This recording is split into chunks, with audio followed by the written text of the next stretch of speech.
All right, so here we are looking at the bottom of the Party Rocker Plus, and I replaced the battery, and I'll put a link in the description to the battery I purchased as a replacement.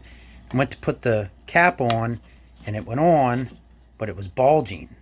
So the battery wasn't seated in there all the way. However, check that out. You see that go in?